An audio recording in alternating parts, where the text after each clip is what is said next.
So I have a question. How often do you trade in your car? Maybe every 5 years, maybe every 10 years. Well, one family in Morrison has a different approach. The car they bought back in 1926 is still in the family, still purring through the streets of Colorado. Here's Denver 7's David Clue. I'll never forget one of the best pieces of financial advice my father ever gave me. Keep that old car for one more year. I'm not sure if the Sims family ever heard that advice, but they've been following it for nearly a century with the same car.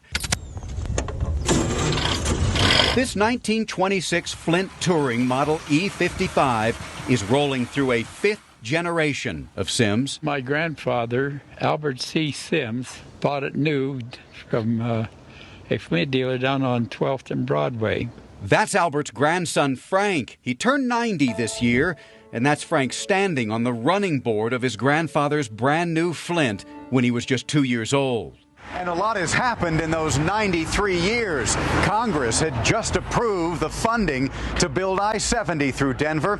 The closest thing we had to I-25 was right here on Broadway.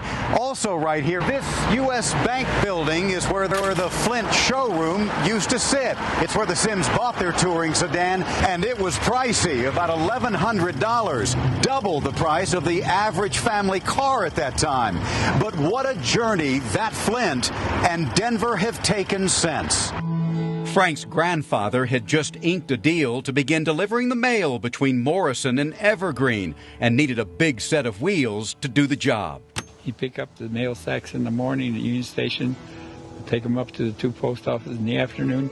He'd pick up the mail sacks at the post office and take them back down to Union Station. After a few years, Albert opted for a newer car. Frank's father didn't want the old Flint, so it was used as a taxi to and from the local stables and a way to get the kids to classes at Golden High School. Years later, the car found its way to Flagstaff, Arizona, where Frank's uncle took a can of paint to it, turning it into a rolling billboard for his drugstore. By 1960, the old workhorse was back in Morrison, back behind a garage where a dozen harsh winters turned it into nothing more than rotten wood and rusted metal. It was buried in trash in the garage, and it took me quite a while to uncover it to get it out. And I decided to restore it. The year is 1975, and that decision to restore a 50-year-old car became Frank's passion project. For 6 long years, Frank scraped up whatever money he could for that on-again, off-again effort. If you didn't have a part, you couldn't find it. You used to have to have it made. What was your role in the restoration? Usually the scraping and sanding and doing the hard menial jobs. By 1981, Denver's 16th Street Mall was preparing to roll out the red carpet, and Frank Sims was rolling through town in his grandfather's 1926 Flint.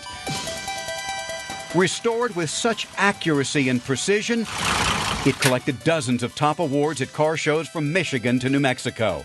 It's still a regular, in fact, at the Golden Car Show every summer. Well, you get to meet people and talk to them, find out about them, and explain about your car. People wave and honk. It's a conversation piece.